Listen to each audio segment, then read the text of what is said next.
Breaking news చూస్తున్నాం. Bird flu ఇప్పుడు ఏపీలో కలకలం రేపుతోంది. ఇప్పటికే ఈ వైరస్ కారణంగా వేల కోళ్లు మృతి చెందాయి.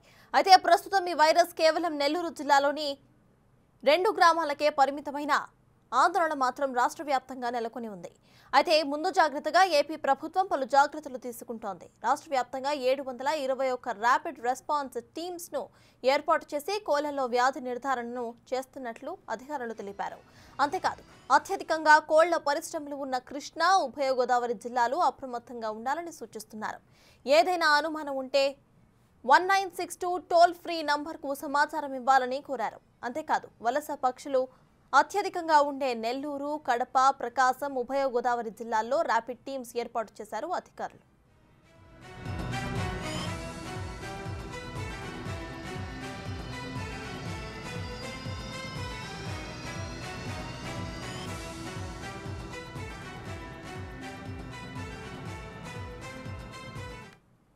బర్డ్ ఫ్లూ ఇప్పుడు ఏపీలో కలకలం రేపుతోంది. అయితే నెల్లూరులో అత్యధికంగా 2 జిల్లాల్లో అయితే ఈ కేసులు నమోదైనట్టు తెలుస్తున్నాయి. ఇదే విషయంపై పూర్తి డీటెయిల్స్ మా ప్రతినిధి సురేందర్ అందిస్తారు. సురేందర్, చెప్పండి, నెల్లూరులో అయితే 2 చోట్ల ఇక్కడ బర్డ్ ఫ్లూ ఉన్నట్టు మనకు తెలుస్తోంది. సో 2 గ్రామాలకు మాత్రమే పరిమితమైన కూడా అక్కడ మొత్తం ఏపీలో మొత్తం కూడా ఆంక్షలు విధిస్తున్నట్టు కూడా తెలుస్తోంది. సో ఈ విషయంపై మీ దగ్గర ఉన్న అప్డేట్స్ ఏంటి?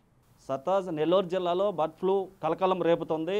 ఏదైతే ఇటీవల అధిక సంఖ్యలో కోళ్లు మృత్యువాత పడటంతో ఇటు పొదలకూరు మండలం, కోవూరు మండలాల్లో అధిక సంఖ్యలో కోళ్లు మృత్యువాత పడ్డాయి. ఆ విషయం తెలుసుకున్నటువంటి పశుసంవర్ధక శాఖ అధికారులు అక్కడికి చేరుకొని అక్కడ ఉన్నటువంటి చనిపోయినటువంటి కోళ్లని, కళాబేరాలని భోపాల్లో ఉన్నటువంటి ల్యాబ్కు పంపించడం జరిగింది. ఆ ల్యాబ్ తర్వాత మొన్న జరిగినటువంటి రిజల్ట్లో ఈ బర్డ్ ఫ్లూగా నిర్ధారణ కావడంతో H5N1 ఏవియన్ ఇన్ఫ్లూయెంజా అనే ఆ వైరస్ ద్వారా ఈ యొక్క చనిపోయినట్టు కూడా నిర్ధారించడం జరిగింది. నిర్ధారించిన క్రమంలో అప్పటికప్పుడే జిల్లా కలెక్టర్ అయినటువంటి హరినారాయణన్ ప్రత్యేక సమావేశం ఏర్పాటు చేసి అధికారులందరినీ అప్రమత్తం చేసి ఇటు పశు సంవర్ధక శాఖ అయినటువంటి అధికారులందరినీ కూడా అప్పటికప్పటికే ఇటు ఏదైతే కోళ్లు అధిక సంఖ్యలో చనిపోయినటువంటి ఆ యొక్క చాటగొట్ల, గుమ్మల దెబ్బ ప్రాంతాలకు అధికారులను పంపించి అక్కడంతా కూడా శానిటైజేషన్ చేయించడం జరిగింది. అయితే దీంట్లో భాగంగా ప్రస్తుతం మనం పొదలకూరు మండలంలో ఉన్నటువంటి చాటగొట్ల వద్ద ఉన్నాం. ఇక్కడ ఒకసారి మనం చూస్తే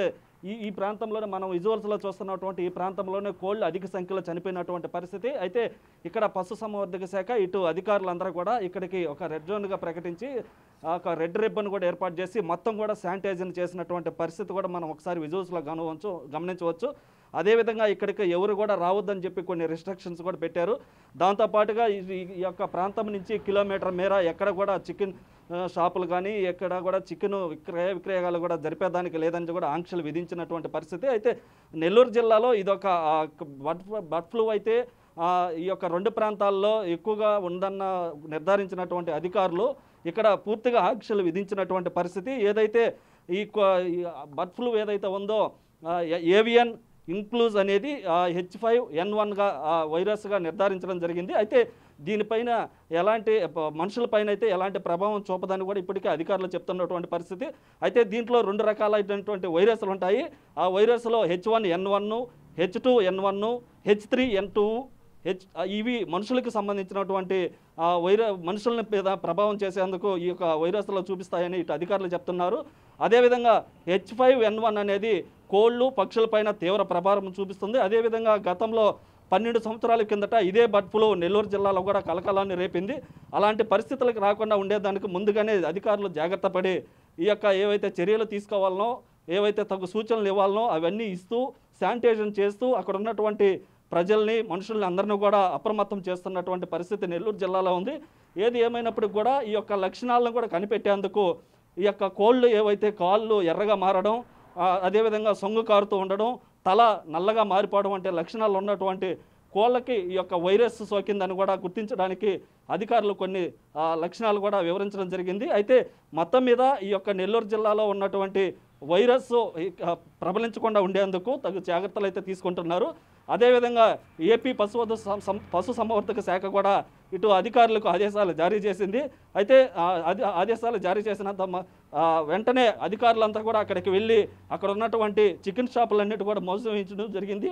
దాదాపుగా 10 కిలోమీటర్ల మేర ఆంక్షలు విధించారు. అక్కడ ఉన్నటువంటి 3 రోజుల పాటు ఎక్కడ కూడా చికెన్ అమ్మేదానికి కొనేదానికి లేదని కూడా ఆంక్షలు విధించడం జరిగింది. దాంతోపాటు 3 నెలల పాటు 1 కిలోమీటర్ మేర ఎక్కడ కూడా చికెన్ షాపులు తెరిచేదానికి లేదు. అక్కడ ఉన్నటువంటి చుట్టుపక్కల ప్రాంతాల్లో ఉన్నటువంటి గ్రామాల వారు కూడా చికెన్ తినవద్దని కూడా ఇటు కలెక్టరు ఇటు పశుసంవర్ధక శాఖ అధికారులు కూడా ఆదేశాలు జారీ చేయడం జరిగింది. అయితే ఈ యొక్క లక్షణాలు మనుషుల మీద ఎలాంటి ప్రభావం చూపదు కాబట్టి భయపడాల్సిన అవసరం లేదని కూడా ఇప్పటికే అధికారులు చెప్తున్నటువంటి పరిస్థితి. ఏదైతే 2 రకాల వైరస్లు మనం అనుకున్నామో వాటిల్లో H5N1 అనేది ఇది కోళ్ళకి పక్షులకు మాత్రమే వర్తింపజేస్తుంది. ఇది ఆ తీవ్ర ప్రభావం లక్షల్లో కోళ్ళు చచ్చిపోయేటువంటి పరిస్థితులు కూడా ఉంటాయని ఇప్పటికే అధికారులు చెప్తున్నటువంటి పరిస్థితి. అయితే మొత్తం మీద కూడా ఇటు నెల్లూరు జిల్లాలో ఈ యొక్క వైరస్ కలకలం రేపడంతో ప్రజలంతా కూడా భయభ్రాంతులకు గురవుతున్నటువంటి పరిస్థితి. అయితే ముఖ్యంగా పొదలకూరు మండలంలో ఇటు కోవూరుకి సంబంధించినటువంటి గుమ్మలదెబ్బ ప్రాంతాల్లో ఈ వైరస్ కలకాలం రేపడంతో ఈ జిల్లాలో ఇది ప్రబలకుండా ఉండేదానికి అటు అధికారులు ఇటు సంవర్ధక అధికారులంతా కూడా ఈ యొక్క తగు చర్యలు తీసుకుంటూ ఇది ప్రబలకుండా ఉండేదానికి ఎలాంటి జాగ్రత్తలు తీసుకోవాలో అదేవిధంగా ప్రజలకు మనుషులకు అవగాహన కల్పిస్తూ దీని గురించి భయపడాల్సిన అవసరం లేదు. అయితే కోళ్లను మాత్రం సాకొద్దు, కోడి మాంసం తినొద్దు, కోడి విక్రయాలు చేయొద్దని చెప్పి ఆంక్షలు విధిస్తున్నారు. దాంట్లో భాగంగా ఇటు ఏపీ మొత్తం కూడా ఈ 2 గ్రామాల్లోనే ఈ యొక్క వైరస్ ఉంది. మిగతా ప్రాంతాల్లో భయపడాల్సిన అవసరం లేదు, తగు జాగ్రత్తలు తీసుకుంటే బాగుంటుందని ఇటు అధికారులు చెప్తున్నటువంటి పరిస్థితి. అయితే మొత్తం మీద కూడా ఈ యొక్క కోళ్ళు చనిపోవడం, ఏదైతే సొంగకారుతూ ఎర్ర కాళ్ళు రావడము, అదేవిధంగా కోళ్ళు అధిక సంఖ్యలో ఈ యొక్క వైరస్ అంటుకున్న వెంటనే 48 గంటల్లో ఈ యొక్క కోళ్ళు చచ్చిపోతాయని కూడా అధికారులు చెప్తున్నారు.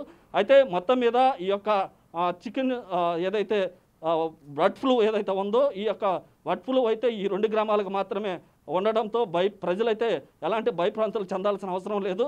కోళ్ళను కూడా పెంచకుండా కోడి మాంసం తినకుండా ఉంటే సరిపోతుంది. అదేవిధంగా 70 డిగ్రీల ఉష్ణోగ్రతలో మనం కోడి మాంసాన్ని ఉడికొచ్చుకొని తింటాం కాబట్టి దీని గురించి భయపడాల్సినటువంటి అవసరం లేదు. అదేవిధంగా మనం చేటగొడ్ల వద్ద ఉన్నటువంటి ప్రాంతంలో మనం ఒకసారి చూస్తే అధికారులు కూడా ఒక బోర్డును కూడా ఏర్పాటు చేసినటువంటి పరిస్థితి ఒకసారి మనం గమనించవచ్చు. చేటగొట్ల వద్ద ఆగవద్దు, డోంట్ స్టాప్ అటు చేటగొట్లు అని చెప్పి ఇక్కడ ఒక బోర్డును కూడా ఏర్పాటు చేశారు. ఈ చుట్టుపక్కల ఉన్నటువంటి గ్రామాల్లో ఉన్నటువంటి అందరికీ కూడా రక్త నమూనాలు తీసుకొని ఒక పరీక్షలు కూడా చేస్తున్నట్టు తెలుస్తుంది. అదేవిధంగా చికెన్ అమ్మవద్దని చెప్తున్నప్పటికి కూడా ఈ యొక్క పొదలకూరు మండలంలో ఉన్నటువంటి చికెన్ షాప్ దారులు దొంగతనంగా చాటుమాటుగా ఈ యొక్క చికెన్ వ్యాపారం కూడా చేస్తున్నట్టు ఇప్పుడే మనకు తెలుస్తున్నటువంటి పరిస్థితి. అయితే మొత్తం మీద కూడా ఇటు అధికారులు అప్రమత్తం చేస్తున్నప్పటికి కూడా ఇటు చికెన్ షాప్ యజమానులు దొంగతనంగా చాటుమాటుగా ఈ యొక్క చికెన్ అమ్మటం పైన కూడా ఇటు ప్రజలు ఆందోళన చెందుతున్నారు, ఆగ్రహం వ్యక్తం చేస్తున్నారు.